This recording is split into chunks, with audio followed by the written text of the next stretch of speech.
Welcome to Mishna study Masachet Terumot Mishna Gimel. Over here in this Mishnah, we're going to speak about partners that separated Teruma. So you have two partners, right? And they're both separating Teruma. Which one counts? That's going to be the discussion, right? So Hashutafim, Shetarmu Zeh Achar Zeh. We have partners. Two people are partners.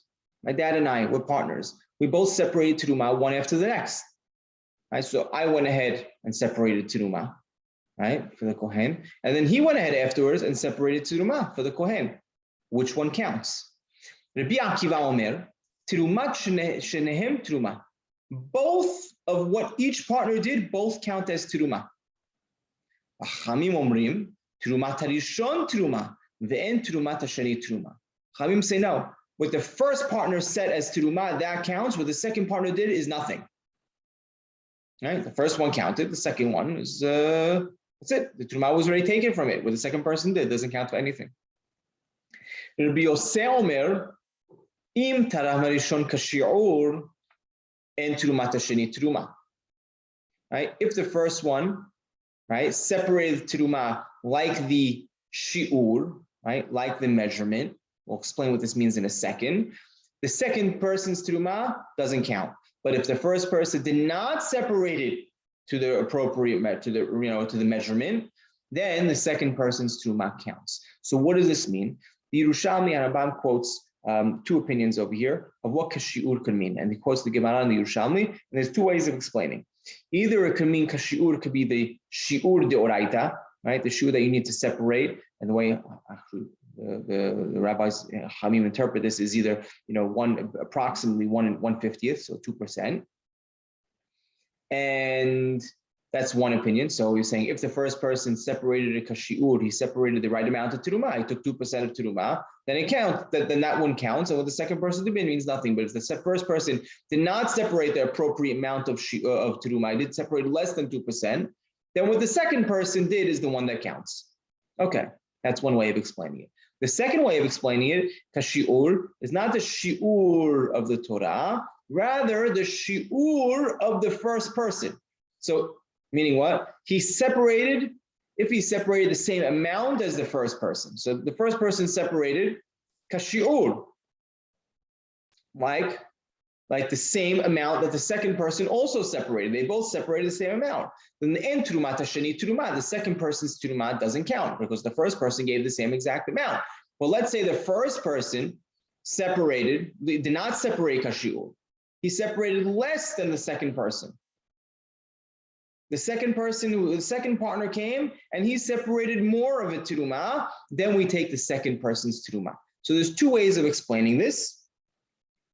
Of how to explain it. The halacha is like Chachamim, right? According to the Chachamim, the way Rabbi Yosef explains, right? If we explain Rabbi Yosef, I should point out, if we explain Rabbi Yosef that the shi'ur, right, is the shi'ur Torah, right? Like we explained the first one, then he is agreeing to Chachamim. He's pretty much saying the same exact thing. But if you're explaining to Rabbi Yosef that is talking about the shi'ur that his friend separated earlier, then he's arguing on Chachamim, right? So there's a advantage, disadvantage to both. Over here, the halacha, what's the halacha? Halacha is like Rabbi Yosef as he's explaining Chachamim, right? As he's explaining Chachamim. So according to Chachamim, like we said, it's if the first person, right?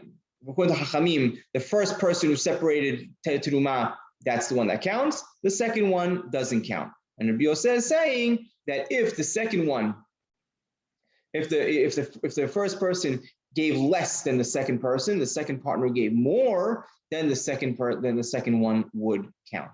All this was pointed out is when lo hayu mamchim ze al ze, they wouldn't rely on one another, right? They're not relying on one another to separate. But if they were relying on one another to separate, then even if the second person gave more, the second person's wouldn't count. Because if they're relying on each other, then only the first person's count, right? It's interesting because this also could apply to charity.